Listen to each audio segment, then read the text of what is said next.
for the next 3 weeks here. Wow. Okay, we are supposedly live. I'm going to check my video feed here somewhere. Oh, it's on this one. There it is. All right.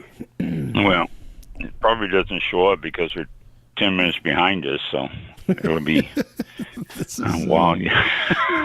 I won't know until the clock starts on the screen capture. Yeah. But I don't know what happened last week, but I don't know. We'll try it again. I think I made a change. I don't remember if I did or not. I forgot what 1 minute until showtime. Excuse me. Let me get back over here to where I'm supposed to be. Like I said, I got so many tabs open. There you go. Okay. All right. Countdown and timer. That works. Okay. Remember we used to do me before the show started? Like that was some kind of a ritual or something. Yeah, make sure the microphone's working.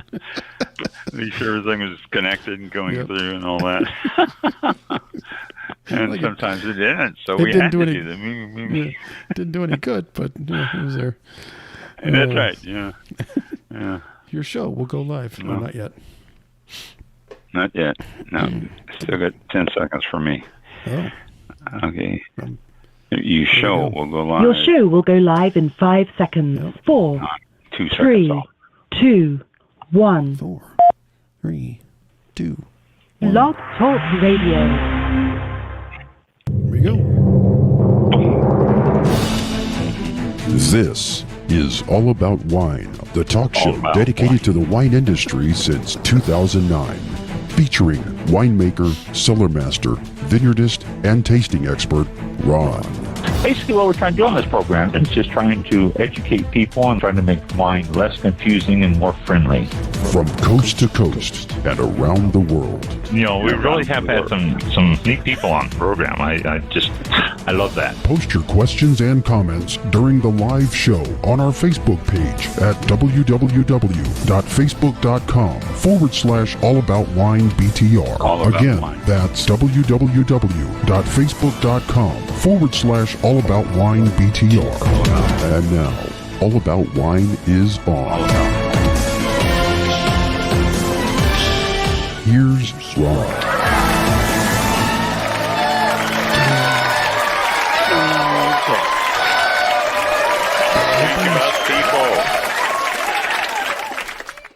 And we are there. Yeah, there you go. And the video is still ending on social media. Oh, okay. It's the video is still ending from last week. Yes, it's still going. They're just now seeing it. Wow. It looks like I got everything fixed. Yeah. Oh no, it's 15. Yeah, about 15 seconds delay. That's not too bad. Give it 5 minutes. Not too bad. All right. It'll be more. We didn't. Okay, welcome to All About Wine. We are live. Yep. So if you listen to us on August the 17th, 2023, we are live. Mm-hmm. If you're listening to us at any other time, then thanks. We appreciate that too. Yeah. Yep. It's excuse me. I was outside doing yard work and I've got something in my throat and I've been trying to clear it all day. It's been driving me crazy. Yeah. So if I am get a coughing fit, I apologize now before and if it does happen. Yeah. Okay, we have let's see what's coming up. We got some guests over the next 3 weeks. I've been busy and got some people booked. Next week we have Clark Smith is going to be on the show. He is an expert in the field of American native grapes. He is one of them that did the podcast that I was telling you about. What was it? I guess it's been about a month now. And he was one of the 3 guys that was part of the podcast. finally got a hold of all three of them, and Clark is one of the three that's going to be on. He will be on next week. They're each going to be on by themselves, which I actually prefer that, because if not, we'd have to make this show like 3 hours long, because they are all three extremely knowledgeable and interesting. So he'll be on next week and talk about Native American grapes and history and all sorts of stuff. And it's well worth listening to. Excuse me. And then the following week, we have a guest, Terry, who is part of a duo that did a wine film, he and his brother Toby. And Terry's going to be on next week, or in 2 weeks, the 31st. And Toby, his brother, will be on sometime in September. We haven't set up a definite date yet, but sometime in September for Toby. So Terry will be on the 31st talking to us and telling us about their film and how it came about and all that stuff. Then, coming up the first week in September, we have another of the three that were on the Native Grape, American Grape podcast, Jerry Eisterhold, I guess is pronounced. But Jerry is also a owner of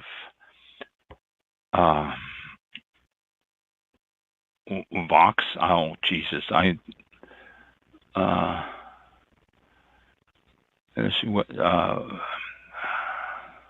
TerraVox is what TerraVox Winery, and he is doing a lot of native grapes at TerraVox Winery. They're located in Missouri, actually. I think they're northwest of Kansas City, so they're my native area there.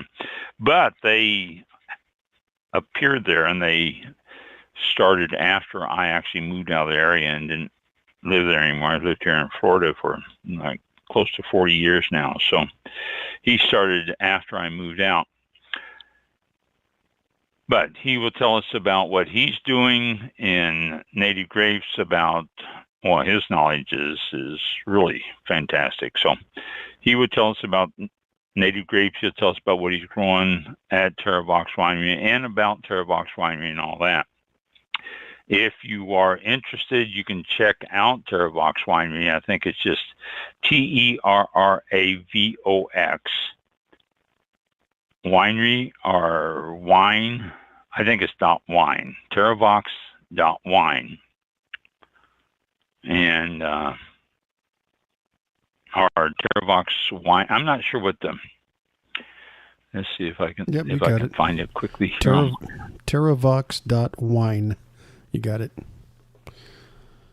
Okay. TerraVox.wine.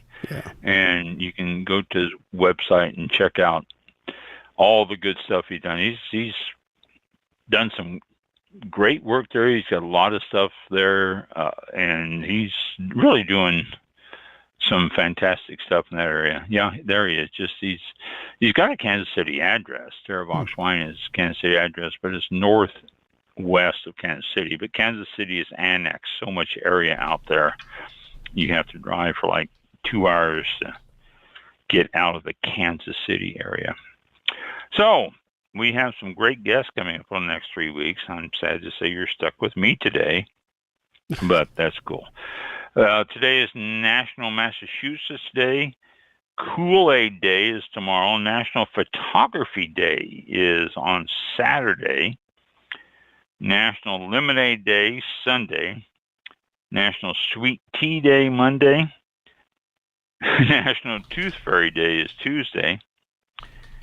Cheap Flight Day, Wednesday. And then next Thursday, National Peach Pie Day and National Burger Day. So, good combination. Burgers and peach pie. There you go. Mm-hmm. And that's the day. In fact, any of these days when you're drinking these other drinks, just set them off to the side and give them to the kids and have yourself a glass of wine. Mm-hmm. Kool-Aid Day. No, I don't think so. I'll have wine. Yeah. And so that's what's happening coming up over the next 3 weeks here. We've got ourselves a good list of guests, and I'm looking forward to all three of them. The guys' film should be interesting. The guys with the Native American grapes, that was a great podcast. In fact, after we finish talking to them, I will post up on our Facebook page. I guess that's the best place for it. A link to their actual podcast that they did, and it's about an hour. But if you're at all interested in Native American grapes, it is really fantastic. Good listen and interesting show that they put on that podcast. So. All right. So let's see what we've got to talk about tonight. We've got a Little League World Series is going on right now. If you are interested in that, that's held up in Williamsburg? Yeah, Williamsburg, Pennsylvania. And it's international teams, and then they end up playing American teams. We got like 16 American teams and 16 international teams. And it's a round robin, double loss round robin. This is 16. I think I might have too many. 1, 2, 3, 4, 5, 8, 9, 10. No, 10 and 10. So it's a double round robin, but it's fun. It's going to be it's on the ESPN. If you're interested, ESPN2 is carrying some games. ABC will start picking up on Sunday. They have a game scheduled, and then ABC on the 26th will show the international semifinal and the U.S. semifinal, and then the final will be Sunday the 27th on ABC. So it's always fun. And actually, if you look at those and you start seeing some standout pitchers and standout players, keep an eye on them, and in about 7, 8 years, they'll probably end up in the majors, because a lot of them do play Little League before they go to the majors, and their teams are usually pretty good, and the players are pretty good. Okay, now, another thing I want to tell you, which has absolutely nothing to do with wine, but this is really a cool thing because it so rarely happens. The rings on Saturn are going to be visible to us here on Earth on August the 26th and 27th. Okay, now, what happens is Saturn's going to be at such an angle, and the sun's going to hit it at such an angle, and it's going to be able to reflect the rings so that we can see them here. And the article I read says, will be visible to the naked eye, but you really got to strain. Get yourself a pair of binoculars or just a basic telescope, and you'll be able to see it much better. So it's, you actually see the rings of a planet. I mean, wow, that's just sort of too cool. So that is going to be on the night of the 26th and 27th. They will be at the best opposition. It's going to be 4 a.m. Eastern time, Eastern Daylight Time. So if you're watching on the East Coast, it'll be 1, or West Coast, it'll be 1 a.m. So that would be the best time to see it. It's just sort of a cool celestial thing. So mark your calendars for the night of the 26th and 27th of this month. Yeah, I think it's cool anyway. Okay, so let's see what else we have here.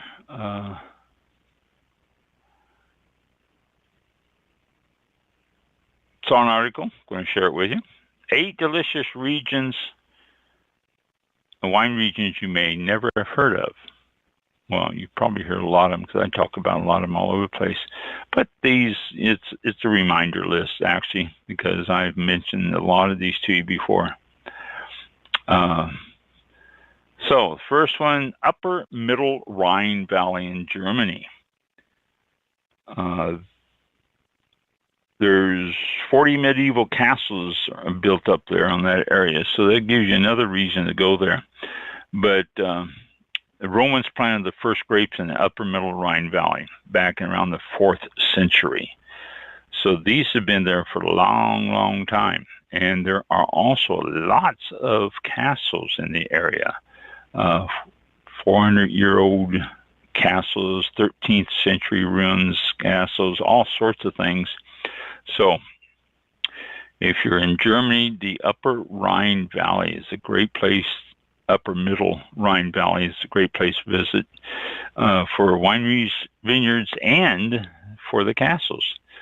Next one, Paco Island, Azores in Portugal.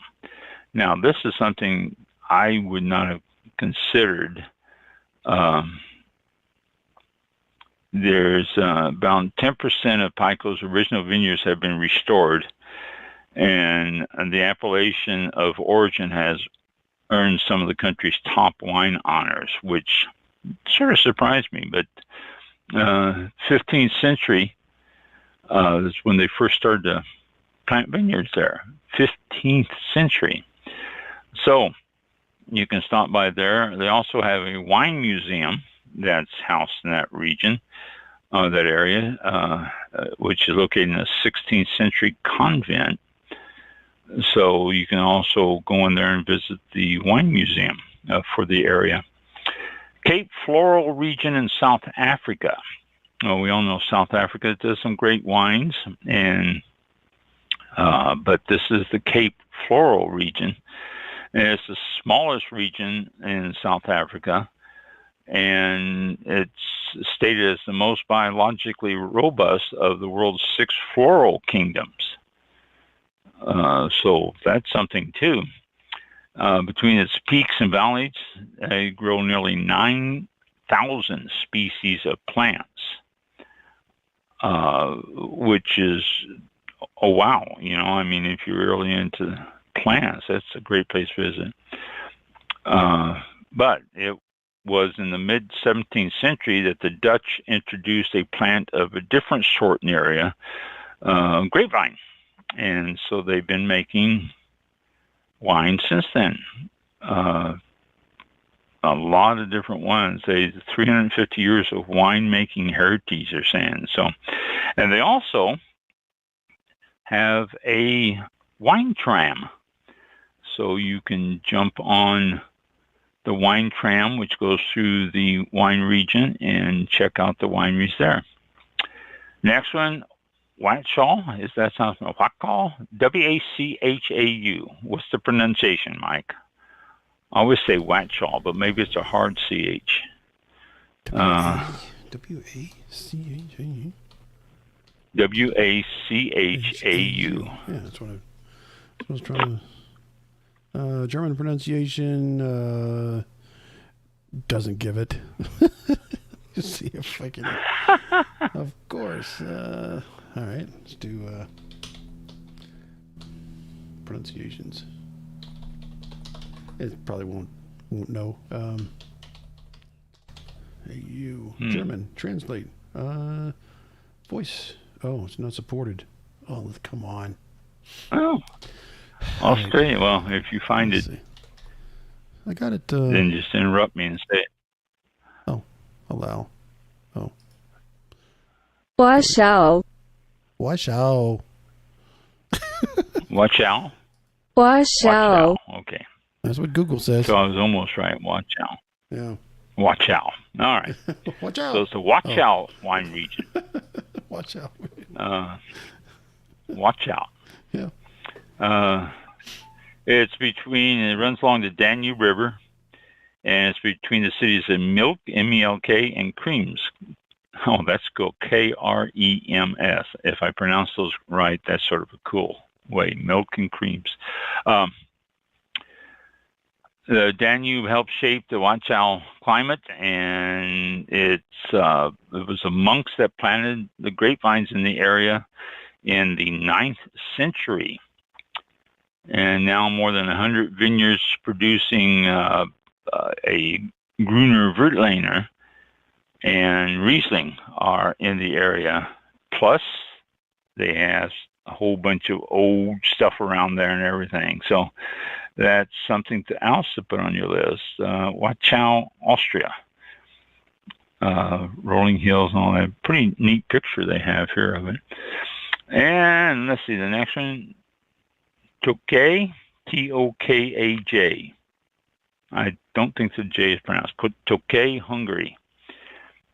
And this 1,000-year-old wine region is noted for its distinctive Azu, A-S-Z-U wine. It's a sweet, creamy wine. Louis XV described it as the wine of kings, the king of wines. And it has something like 3,000 subterranean wine cellars, stone grottos that honeycomb the landscape. And it's also 30 wine-producing villages. So, quite a wine area there at Tokaj. Tokaj Wine Festival is done in early June, but they also have the Harvest Fest that comes up in October. And then the next one here is Starry Grad Plain, or Grad Plain. Starry, S-T-A-R-I, Grad, G-R-A-D, Plain, P-L-A-I-N, in Croatia. And it is an island, Croatian island. Croatian island of Hvar, H-V-A-R, is one of the longest winemaking traditions in the world. Hvar's first vineyards were planted in the soils of Starry Grad Plain at the island's center in the 4th century BCE, before the Common Era. So that's long time.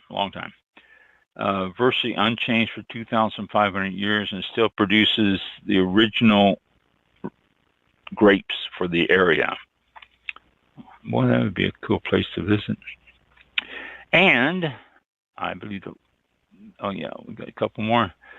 Lavaux, L-A-V-A-U-X, Lavaux, Switzerland. And this was planted by the monks of the Benedictine and Cistercian monasteries.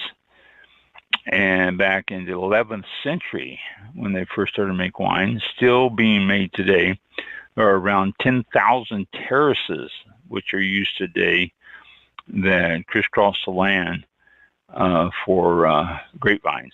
And it said that narrow valleys are lined with half-timber homes and tiny restaurants. So, sounds like that'd be fun. And Alto Douro, Portugal. This is our last one here. Alto Douro, Portugal. Is the port wine area, but Alto Douro is a remote river that slices through Portugal, and it the sweet fortified wine. Oh, my engineer is walking in with a wine for me tonight. Okay, what do we got here? We don't know. Oh, the Federalist. We've had this before. This is good. Thank you. Let me finish this last wine section. This is out of the Smithsonian Magazine, by the way. They put this list together. This fortified spirit isles in the 17th century. The region's first vines were planted 2,000 years ago. And the Quantas are winemaking farms, villages, and roads are characteristic of its ongoing winemaking story. We had a guest on that did a movie for, I believe, this area or something, the Douro region of Portugal. Interesting. Talked to people about it and talked about the wine growing. It's basically about the people, but it's a great little movie. check back on, well, I hate, because every time I guess how long something's been, it's been like so much longer than what I remember. So, but check back on our archives and you'll see the Portugal Douro region and the movie that's done about the region.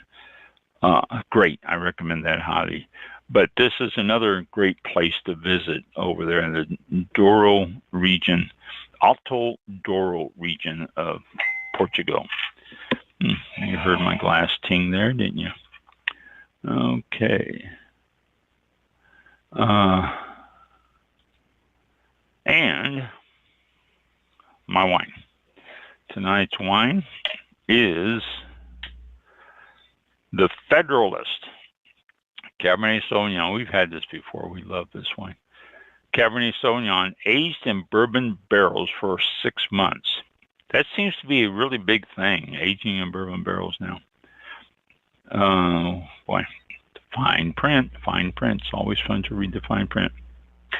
Our Cabernet Sauvignon is made with bold and jammy fruit from Lodi.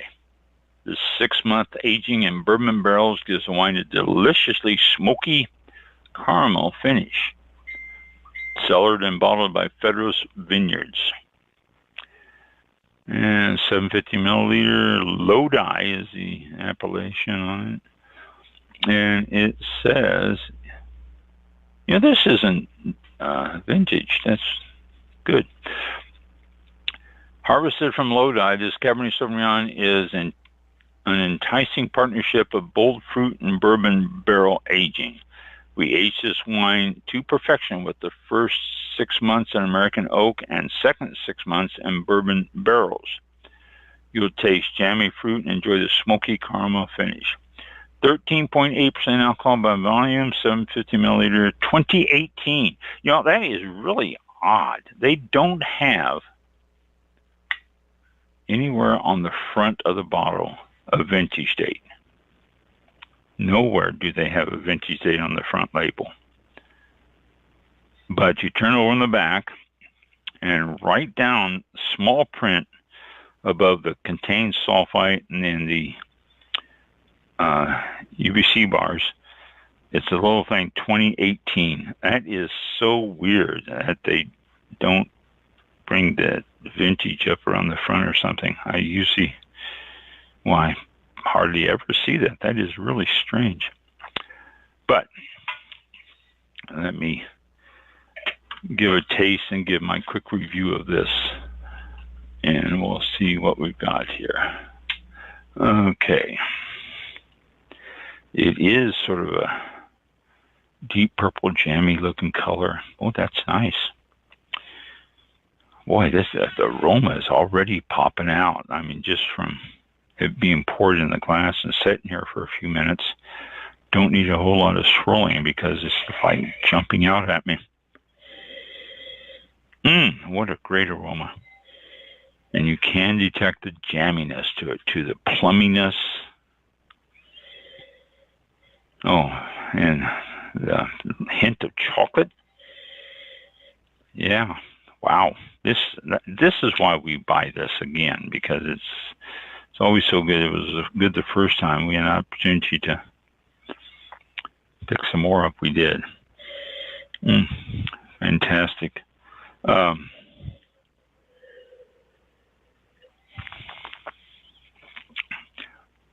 Legs aren't bad on it at all.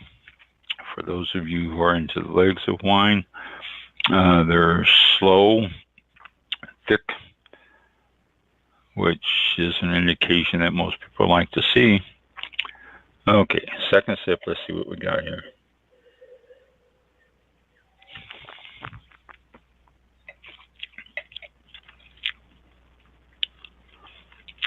Oh, wow, that is really good. The alcohol at 13.8% is almost diminished in the flavors. You don't get this alcohol burst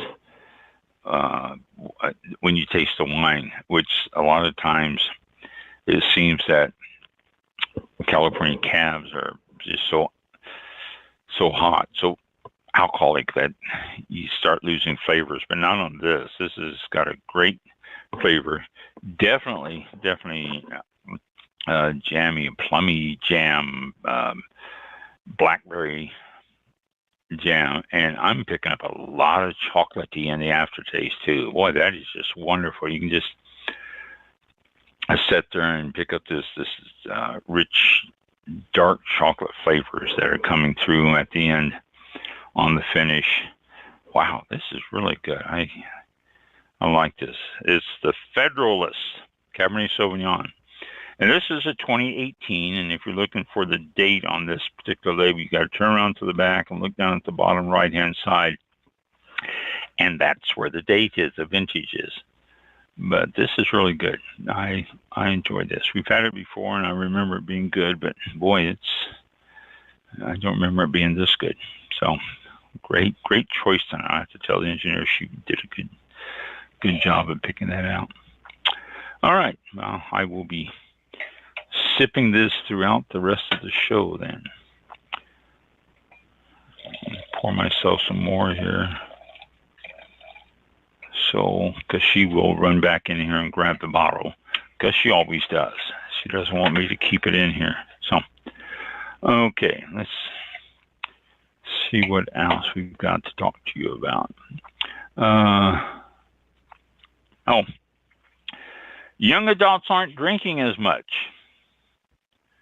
This is a survey of at least 1,000 U.S. adults conducted July the 1st through the 11th of this year, and then July 3rd to 27th.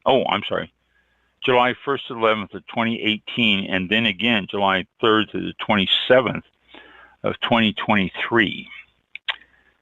And the question, I don't know what the question was, but it says, one or two drinks a day. Oh, here's the question. Do you think 1 or 2 drinks a day is detrimental to your health?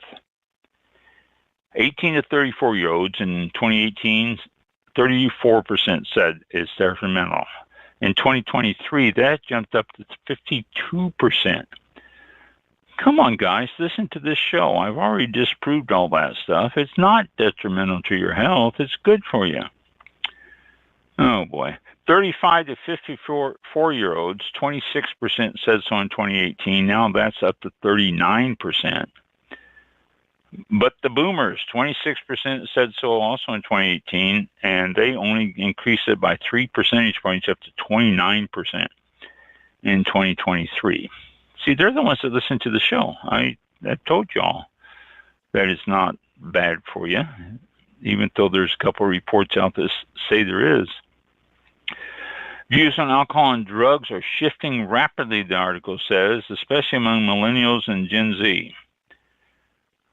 A record high 39% of Americans believe moderate drinking is detrimental to health. Women are more likely than men to perceive moderate drinking as unhealthy. And non-religious people, 47%, were more likely than Christians, 35%, to say it's harmful. Huh. That was an interesting note there, wasn't it? There's more interest in mocktails, and bars say they are appealing to the sober, curious patrons. Excuse me, sober, curious. Isn't that a different word for the DD, designated driver? Sober, curious. That's a new term. Growth of non-alcoholic beverages is going crazy too. It's being driven by the Gen Zs and millennials. The older groups aren't into the non-alcoholic beverages so much. So there you go. Interesting little bit of information there. I think it's sad that they're still believing that. But, what can you say? Is this one of them? No, this isn't. Okay. A couple of weeks ago, I told you about Sherry Lohman and the executives that were, well, all that great wine and everything that people had stored there, and they all had, just all these bottles of wine and everything. Well, U.S. Postal Inspection Service went out of its way last week to take credit for the New York wine shop Sherry Lohman being raided by authorities. There is recent precedent for the United States Postal Service being involved because of the stuff being done in the mail. And once it gets done in the mail, then they can start jumping in there. But quickly, if you haven't followed the downfall of one of the most famous wine shops in the U.S., which was founded in 1934. They pioneered wine future sales in 1950 and was the store of choice for the Manhattan elite for decades.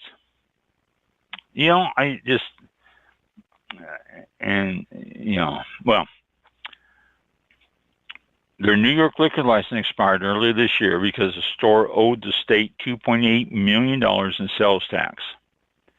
The state ordered the store closed in March, and it has not reopened.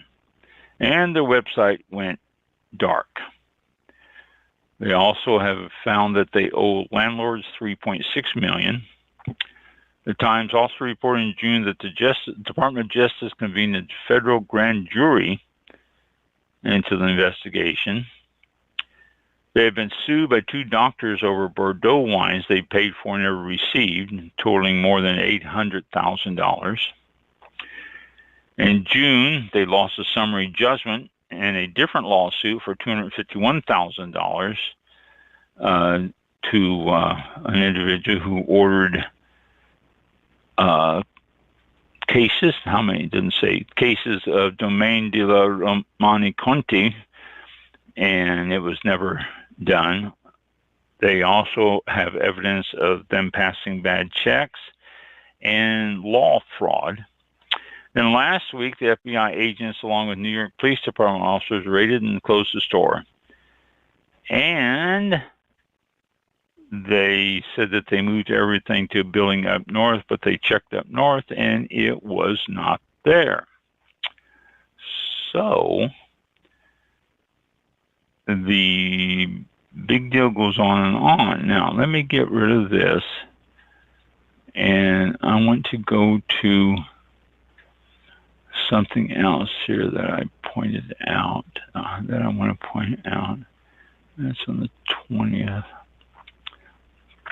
And this article, this is shortly after, it said that they have hidden wine caves that Sherry Lohman has. The FBI raided a sleepy office complex north of New York City, and they found some wines. The Sherry Lohman has secretly been stashing a fortune in wines, fine wines. FBI agents were scouring Sherry Lohman's now shuttered shop in Upper East Manhattan, and another team found this cave with a whole bunch of good wines in it. The FBI did not disclose the outlet. They didn't want to rush, probably. But it is, it contains a lot of the wines that people said that they were missing, and they haven't been able to get them. So it looks like it's an ongoing saga. As always on this stuff, an ongoing saga. Let's see, the wine caves. And, yep, there we go. Okay. Let me get out of this one and go to... Oh, here's something for all of you out there. It is Wine Spectator's 17th annual video contest. This is open to everyone. You don't have to just be a store or anything like that. This is open to anyone. How did you fall in love with wine? What are some of your specific favorite bottles? What's your favorite meal with wine? What's your trip or story that you heard or you took that changed wine?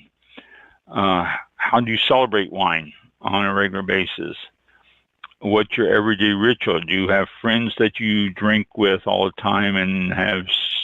These are all ideas for your contest. Anyone can enter, whether you're a wine lover, you work in wine, in a restaurant, whatever.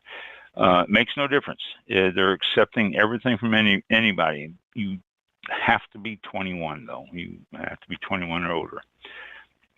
And how to enter. Can I put this? Let me see if this has got a link so I can put it on Facebook or something afterwards. This is out of the... I don't know. Maybe I can copy and paste. Wine Spectator.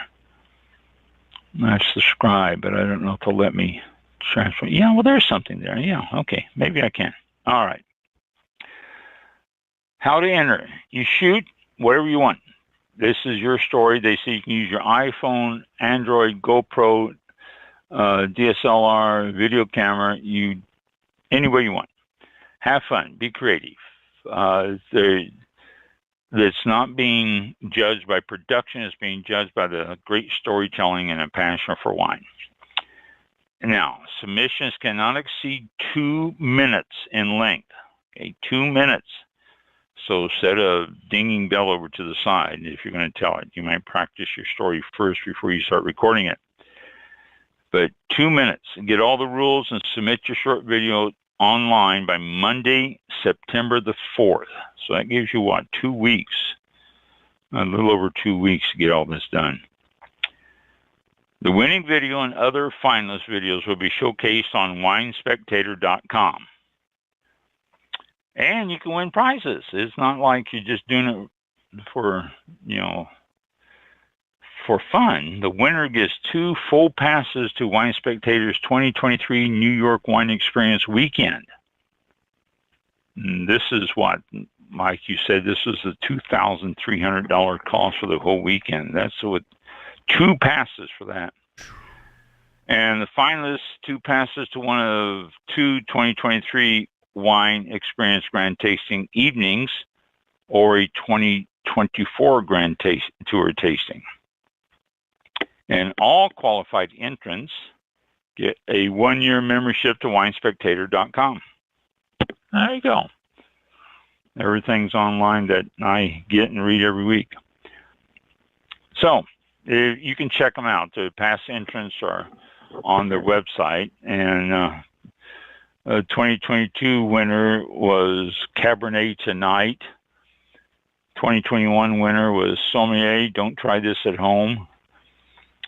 2020 winner, Drink the Best in House Arrest. 2019 Sojourn, Journey to the Edge of the Earth. And in 2018, The Soul of Barolo. So there's some ideas for titles too. That looks like that might be a thing. Submission deadline, Monday, September the 4th at 11:59 p.m. Eastern Time. Finalists will be revealed and voting begins Monday, September 18th. And this is online voting at winespectator.com. Voting closes Sunday, September 24th. So it's only 1 week of voting. Runner-up and honorable mentions announced on Tuesday, September 26th, and the winner announced on Wednesday, September 27th. So, there you go. If you have questions, video at winespectator.com. And it sounds like fun. Have fun with it. 2 minutes will go fast when you start doing that stuff. So,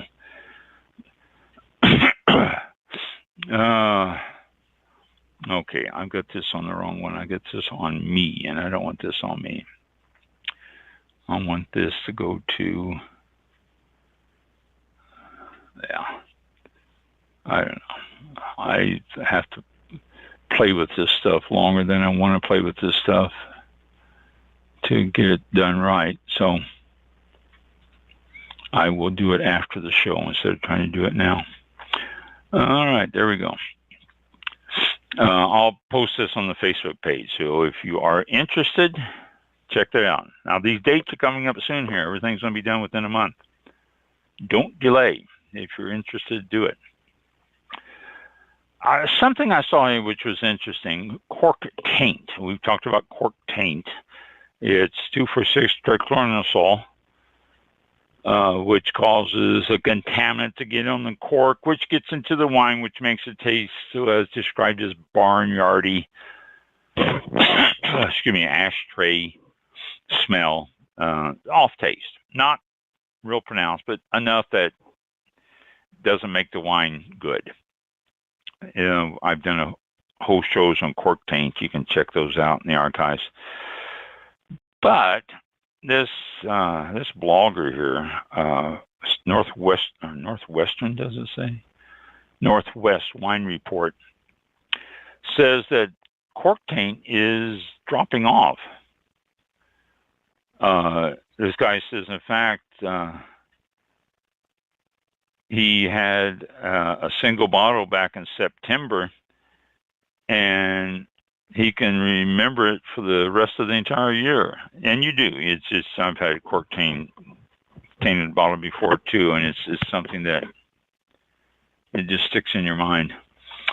But he's saying that there's less bottles that are actually having cork taint. And one of the main reasons is the decrease in the number of cork wines, the alternative closure. Okay, in 2016, 77.17% of the wines that were released were in cork, natural cork. Alternative closures, screw cap, if you will, 22.83%. 2017, the alternative closures dropped down to 22.79. But in 2018, it rose up to 25.70. Excuse me. 2019, it rose up to 34.50. 2020 at 38.10. And in 2021, the number of wines that are being sold with natural cork was only 53.47%, and alternative closures 46.52%. So that has probably a lot to do with cork taint, because the corks are the ones that carry the taint. When you screw that cap onto it, you're not going to get anything that's going to cause cork taint. So that's probably the big reason for the decrease.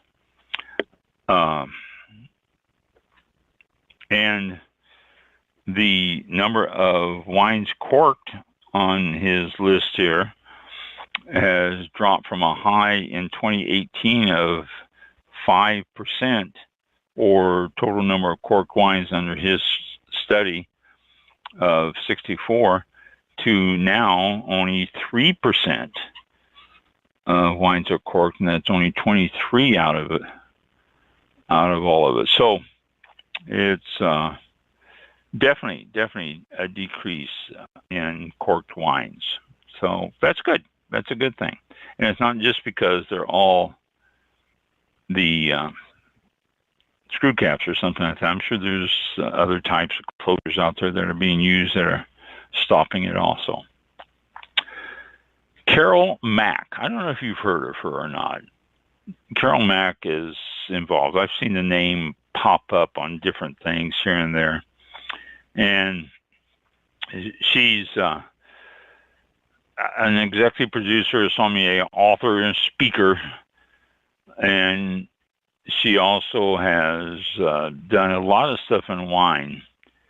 She's appeared on all sorts of shows, ABC, CBS, NBC, CNN, USA Today, all sorts of stuff. I can go on. She's got other here. But the main reason I'm telling you about her is because she just recently did a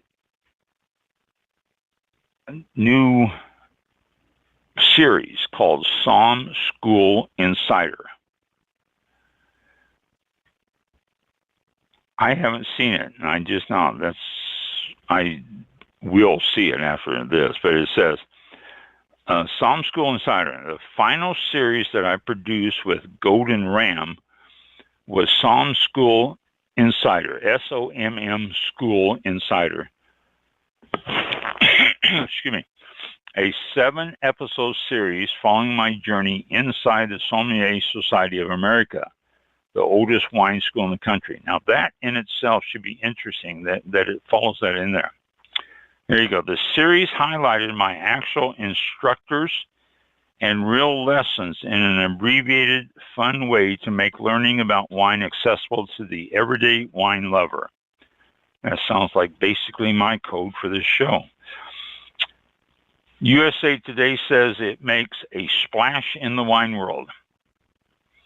And it's available on Roku globally, as well as Wine for Food, WINE for the number food, FOOD.com. Wine for Food. You can binge the whole series in about 40 minutes, she says. This show was one of my favorite wine experiences ever. So there you go. That sounds really, really interesting and a lot of fun. We try to make it fun. So check it out. Psalm School Insider. You can go to Roku. Roku. I always say Roku. I don't know if that's right or not. But Roku or wineforfood.com. And it's worth 40 minutes every time to check it out. I'll have to get a hold of her and see if I can't get her on the show. If she's not so busy, she might be able to take an hour out and talk with us. But she's got quite a few things going for her here. It was an interview out of out of the Wine Industry Network. So, okay, now let's see. Let's go back to this. Okay, there we go. And is this done? I don't know. Let's do this anyway. And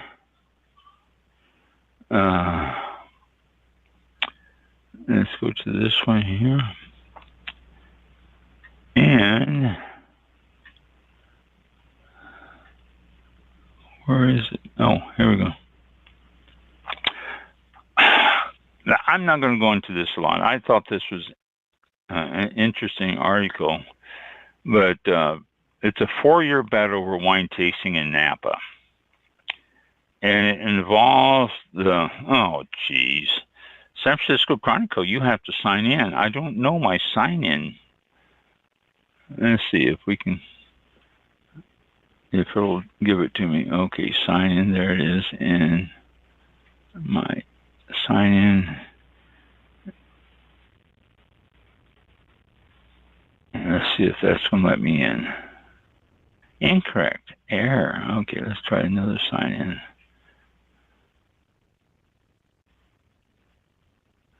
And let's see if that works. Incorrect. Error. Let's try another one. Let's see if this works. It probably locked me out of it now.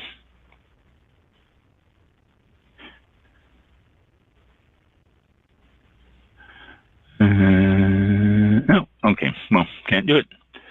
But the article, since I can't get into it because the San Francisco Chronicle won't let me read articles unless I sign in, and I do subscribe, but I got to sign in, and I don't know what my sign-in number is.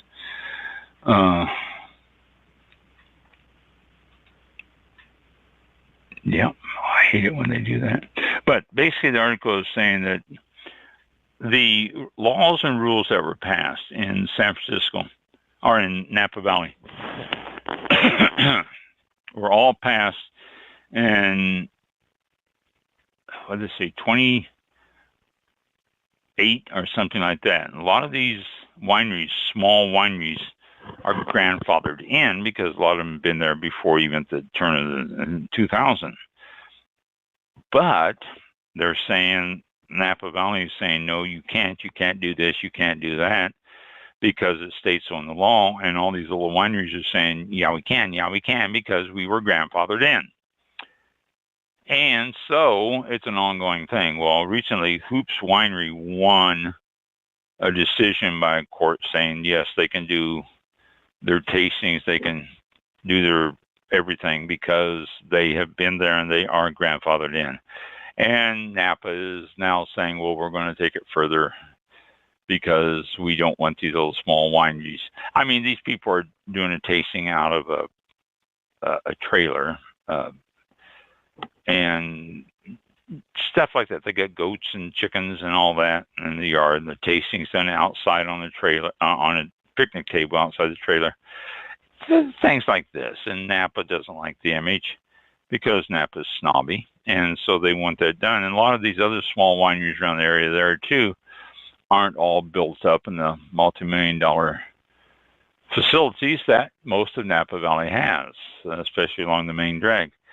So Napa's mad at them. And Hoops Winery won a decision that they're okay, which is cool. I'm glad to see that. But that's what the article says. And I need to really put a sticky note up in the corner of my computer here with the password for the Chronicle, because I always forget what I did. And I've got it around here somewhere, but you know, like, we've only got 8 minutes left on the show, and I'll be searching for that thing forever. Okay, let's go back to this. And let's turn that off. Okay. And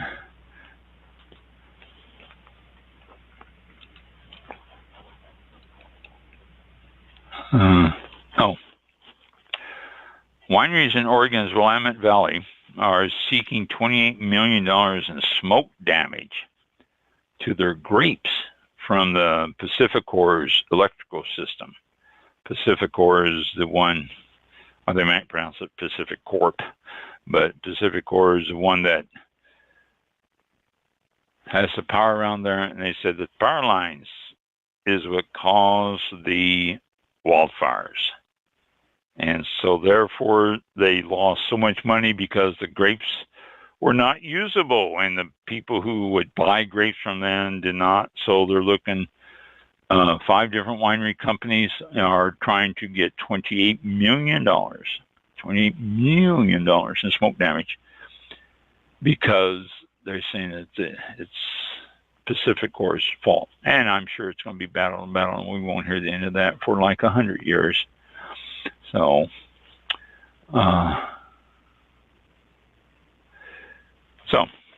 here's an interesting article too. Does price matter when it comes to wine? And here's what the sommeliers say. So what factors play a role in the wine's price? And this is always interesting here because I mentioned this. Wine's price depends on factors and is not always indicative of the quality. The most notable factor includes the origin of the grapes. And this is determined how rare the grape is and the cost of the grapes going into the wine. So that makes a big difference. The location of the vineyard, the history of the land, the reputation and status of the winemaker. See, that's what happened. I told you she'd come in and take the bottles, and she sure did. Location of the vineyard, history of the land, reputation and status of the winemaker, vineyard resources, aging practices. For example, one new French oak barrel can cost up to $3,500. Farming techniques and wine packaging, bottle, label, closures. All of these things is going to make the wine more expensive. And once that's done, you got the shipping, wine retail price, inflation, fuel costs, cost of shipping, and other economic circumstances. So you have a whole list of things. That's not even to mention the taxes, liquor license, staff, all this other stuff that you have to pay. And sure, It's not just that one bottle sitting up on the shelf is going to take care of all this stuff, but it's all going to make a difference. So it goes on, the price of wine not necessarily reflects its quality. Wine bottles pierced under $10 retail, often questionable in quality. At 15 to 20, you're more likely to find something worth drinking. And then that's what I've always said. Around 30 to 40, the expiration of wines becomes more gratifying. And you can always get winners at the $50 to $75 range. Of course you can. You're going to find some real good ones. But once you exceed the $80 to $100 price, it's iffy if you're going to notice the difference. All right. Chances are you won't taste, smell, or experience much of the difference when comparing a $100 wine to a $500. And I've always said that. It's subtle. But when you start comparing 50 to a 500, there is a difference. You can taste and smell and actually appreciate the difference on that. If you're going to buy a bottle from a prominent region, you're going to spend $50 to $100. And that's one of the reasons why you won't tell a whole bunch of difference, because it's going to be, well, what they demand for their price. And so, don't do that. A general rule of thumb is to invest in what you're comfortable with. All right? That's simple. Sommeliers typically tend to stay away from wines that sell for $12 or less. And there you go. I always tell people, it's just, you $15 bottle of wine. Most people buy wines that cost between $7 and $15. That is the standard price range for most everybody when they walk into a store, be it grocery store or liquor store, whatever, $7 to $15. I always tell people also, get away from that $7 to $15, go to the $20 to $30 range, and you will definitely see a difference. You will start noticing a difference, just that little jump there, and you will see a major difference. So always keep that in mind, that little jump there is going to really show you a big difference in the quality. Now, they ended this article here, and I will end this evening with this article, with a couple of notes that they pointed out. They said, no matter what you're getting, be it a $30 bottle of wine or a $300 bottle of wine, do your research. If you're visiting the winery's website, look at the bottle and stuff like that, and find out a little bit about it. Then set the mood. If you want to have a memorable bottle of wine, set the mood for that memorable bottle. Don't overthink or overanalyze the wine. Just enjoy it. Enjoy it right now. I've been tasting wine for many years, and I'll find that things in this wine that I'm tasting now, I think you'll find the chocolate too, to be honest with you, chocolate plum, because this is very good. But you don't have to, and that's okay. And enjoy the moment, as the thing goes. And he says, let it breathe. If it's an older wine, yeah, I probably should. But if you're drinking younger wine, I don't see any reason for it. Most of the wines you're going to have are going to be younger wines. So, regardless of what the wine is best enjoyed with good company. Now, that is priceless, and that's how he ends the article here, which is a good point. If you can find somebody to enjoy a bottle of wine with, it is always making the wine better. So there you go. That's a good way to end our evening here. All right. Oh. Am I gone? Are you gone? What do you mean? Yeah, I'm not on the switchboard. No, you're on the switchboard. Hang on, let me refresh I don't this. see me. Oh, there I am. Okay. Yeah, I see you. All right. Yeah, there you go. Okay. Okay. Now, one more thing. Oh. I hope everybody tuned into Mike last Saturday morning, 7 to 9, on flightlineradio.com, because he was on live. No more Friday evenings. You don't have to listen to him on Friday evening, but Saturday morning, 7 to 9. Saturday mornings. You can tune into Flightline Radio anytime, because Flightline Radio is streaming 24/7 for your listening enjoyment. And they have all sorts of different music, all sorts of different venues, all sorts of different types of music. So tune in and listen to it. But then you can always tune into Mike at 7 to 9 on Saturday mornings and request anything you want. And he'll do his research and he'll get it on for you. Yep. Almost. I mean, sometimes he'll have some that he can't find, but he does an excellent job at finding You know what? Sometimes I find one that I just don't want to play, and you get to wait another week until the next one when I do. That's what I tell them. I can imagine. Okay, this will play. Let's see. I get off at 9. This will play about 9:15. Yes, when I'm long gone out of there.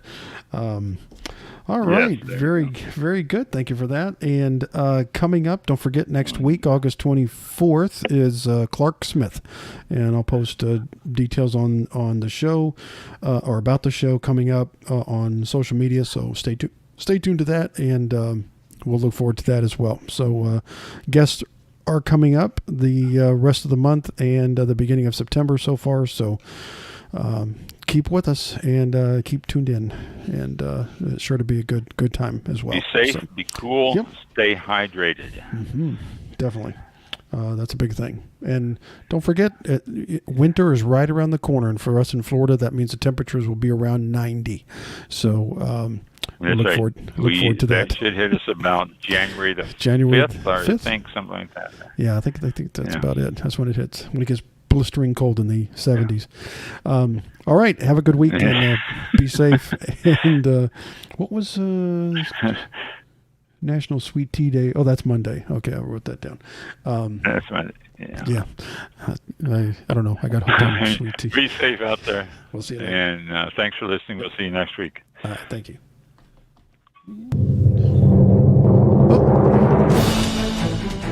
That was the wrong one. Hang on a second. There we go. God, are you kidding me? This concludes tonight's broadcast of All About Wine with your host, Ron. For show information, links to All About Wine on Twitter and Facebook, or to be a guest on this show, visit the show website at www.allaboutwinebtr.com. Archived shows are available for download on iTunes or on our show page at blogtalkradio.com/allaboutwine. Thank you for listening. Drink responsibly, and we'll see you next time on All About Wine. Cut that one off.